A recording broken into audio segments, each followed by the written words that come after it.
I've been running games long enough that I've made every single mistake at least twice, and I think the biggest one was that I kept hiding the danger. You think that's what the job is. If the players didn't know the trap was there, or someone's plans are already happening behind the scenes and are about to unveil themselves, it would be tense. I'd pull back the curtain and be vibrating with excitement about what's about to happen, and my players would just be like, cool, what's next? Something that you learn and might not realize when you GM for a while is that suspense isn't about what players don't know, and it's actually about what they do know, and what they can't quite stop. Not yet anyways. Hitchcock had this thing, there's a bomb under the table, there's two people talking, and then the bomb goes off and you get a surprise. You get a few seconds of shock and then it's all over, but show the audience the bomb first and the same boring conversation becomes unbearable. Every second they're wasting trying to figure out what to do, you're feeling the same pressure. And that's what we're going to be talking about in today's video, bomb theory, why GMs get this backwards and how to actually build tension at your table. So to start with, let's talk about the mistake first, because it's something that we all get wrong at some point, and we might not even realize that we're getting it wrong. We confuse three different things: mystery, surprise, and suspense. We treat them like they're the same tool when they're actually pretty different. Mystery is the what's happening. You hide the information and the players try to figure it out. This is a great tool, and I love mystery. Having your players dig around and find clues and piece it all together is brilliant. Surprise is the bomb going off without warning. Sometimes it's useful, good for a gut punch, but not something you can sustain for an entire session. And suspense is when the players have to stop something they already know is happening. They have the information, they know the threat is real, and now every single choice they make carries the weight because they can see the clock ticking down and it's gonna happen regardless if they stop it or not. And I think the main concern here is that a lot of GMs, especially new ones, default to mystery and surprise because they're easier to construct. You just don't tell the players things, or you put a thing behind the screen and reveal it when it matters, and it feels like dramatic control and craftsmanship, but it's not. And I think that's the problem these days with only running adventure modules, is that you don't get to build that muscle up to be able to come up with these bombs and build the suspense because the story's sort of already being laid out for you, you're just following along. So here's a formula that you can use instead of having to follow someone else's laid out plans. You reveal the threat, you show them the fuse, hide the perfect answer, and then you add a cost and let them act. It's 5 steps and let's go through them. When you reveal the threat, you're letting the players know something bad is in motion. Not everything, just enough to worry. There's an assassin already inside, or the bridge is rigged, or the Duke is about to sign the pact. It's not about handing them the whole picture, it's just enough that they can feel the weight of a thing that's already moving. And then you show them the fuse. Suspense really needs a ticking clock, but that doesn't have to mean a literal countdown. Although they work really well, it can be like midnight or the final bell or the 6th round of combat, the moment the guard reaches the gate or the last candle going out. The point is that the players need to understand that the danger is moving, it's not stationary. Waiting around for it is not safe, and the situation is only getting worse by itself while they stand there arguing. And I think one that people will miss is hide the perfect answer. You're not hiding the problem, you're hiding the clean solution. The players know that this theoretical bomb is going to go off in 6 rounds, but they don't know for certain whether their actions are going to make it better or worse. They know that the Duke is about to sign an infernal contract, but they don't know which guest is carrying the real document, or they know that a room is trapped, but they don't know if the pressure plate controls darts, gas, or a falling ceiling, or all 3 because whoever built this dungeon apparently has an extensive unresolved feelings about adventurers. And then you need to add a cost to it. Every option should cost something: time, hit points, spells, a relationship, a future consequence, or a moral compromise. If there's a clean, free solution, the scene is just kind of pointless. The cost is where it becomes a game. You can pull all the people back to safety and evacuate them, but the villain gets away. You need to make them choose. And then I think this is probably the most important one, letting them act. When you build a suspense scene, you have to actually let the players solve it in ways that you didn't predict. This goes back to building that muscle. We can't stick to a story. Things need to flow naturally. Whatever you think your players are gonna do, they're not gonna do it. They're gonna come up with some unique, weird angle to figure out the problem. And the most important part is that you need to let them do it. Just because you can't think on your feet and come up with the correct answer there and then doesn't mean that what they did wasn't right. You can figure out the rest later. Now let's talk about traps specifically, because it's easy to get get this wrong. You step on the wrong tile, you take 12 damage, the players didn't know they were in danger and they had no choice, so nothing interesting happened. They just take 12 hit points and move on. Or you could say, you notice something before you step on it. I know that sounds counterintuitive, but if they know about the trap,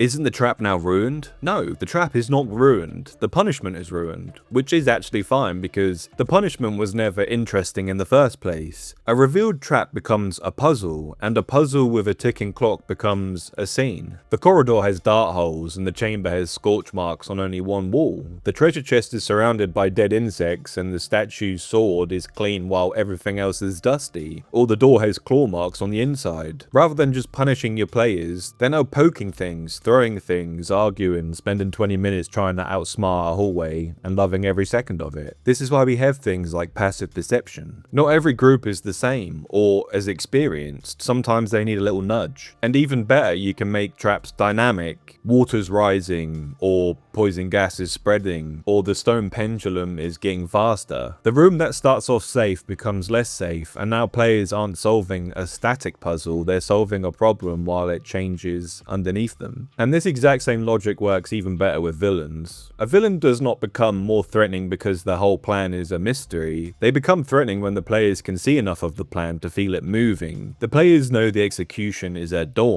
or that the villain only needs one more piece to finish his plan. These are not plot twists that you're saving, they're pressure points that you're installing, and once you've installed them, every scene adds pressure. You go shopping, you travel, you have a long rest, all that pressure builds up because the world didn't pause while the party was sorting their inventory. It's not about handing them the full picture, it's about you saying, here's what's coming, now figure out how to stop it. You're literally saying, there's a bomb, this is the fuse, and then you're lighting it. The most important lesson from all of this, which I cannot stress enough, is to let the players cut that fuse in ways that you didn't expect. If they expose something early, or they save someone in a completely ridiculous way that breaks 3 things in your plot, that's brilliant. The villain can adapt later, and you can figure out, but please, do not build a beautiful suspense scene and then railroad the players through the ending you already wrote. All you're doing is making them feel like their choices do not matter, and they just retract into their shells and actually want to roleplay and play the game less. The more that you let players do this, the less work you have to put in because the story flows naturally without you really doing anything. It's kind of like if you're a manager and then you hire someone to take on part of your job. The biggest fear is that they're never going to do that job as good as what you can. But the point is that nobody is you. They will be able to do that part of your job, but they're just going to do it differently. It's going to be unique to them, but the job's still going to get done. And with that said, I want to give you a checklist. I feel like me saying all this is okay, but you'll be able to look up at this checklist while you're playing and hopefully it will help you figure out what to do. So before you run a suspense scene, I want you to ask yourself these things. What bad thing is already in motion? A countdown or betrayal or a pursuit? Something that started without the players? How did the players find out about it early enough to matter? Environmental detail, overheard conversations or a witness, or a passive perception. It could even be like the villain who's too confident about their timeline. Next is what is the fuse? What makes waiting dangerous? If they do nothing, what happens? If they do something, what happens? What is the final outcome? What do the players not know yet? The method, the weak point, or the hidden complication? What is the real cost? And what are 3 ways they could respond? Come up with at least 3. They can respond through force, stealth, or social sacrifice, or something creative. If you can only come up with one solution, then the scene isn't really ready yet. What gets worse if they delay? And what does partial success look like? This one's important. The outcome should not be binary. You stopped someone from being executed, but the villain escaped. You managed to stop the conflict between 2 factions, but there were casualties. There is almost always a cost to these things. And then the biggest one, will you accept a clever solution you didn't plan for? And the answer to this question is always yes. A lot of us GMs are afraid to reveal too much, and I get that. There's something weirdly comforting about information being behind the scenes where it's safe. You're scared that if the players know that a trap exists, then that is now ruined. Or if they know the villain's next move, then the villain loses its threat. But honestly, it's the actual opposite that happens. The moment the players know that danger exists, they start playing harder. They'll argue more and they'll plan more, but they'll also care more. The decisions that they start making thinking will be worse, but in a more interesting way. They don't have the luxury of time. They can't just sit there and think of the perfect plan. And that's where the best stories live. They're gonna make a terrible plan that actually works. Or someone's gonna think they have a brilliant plan that's gonna fail miserably. They're gonna forget the most important detail at the worst possible moment. And then when it's all over and done with, they're all gonna be sitting there buzzing saying what a great session they had. I see it a lot in the comments about people saying that their players don't really accept losing. But tabletop RPGs aren't video games. They're not like a linear story that you can just follow from the beginning to the end. You need to make your players realize that their choices matter, and they will fail, and bad things might happen, but the important part is they will learn from their mistakes, they will grow as characters and players. And your games go from feeling like you telling a story to them and then them replying in a neat little box that you think is possible, to them telling you what's happening and then you going along with the story, playing at the same time as they are. So if you're a GM, how do you do this? If you're a GM and you struggle with this, leave it in the comments, say what you're struggling with and let other experienced GMs give you some advice. And if you're a player, what's your favorite bomb that your GM's ever thrown at you? And how did you resolve it? Or how did you fail? Drop it in the comments and let's get debating. Thank you for watching, and as always, stay spicy, adventurers.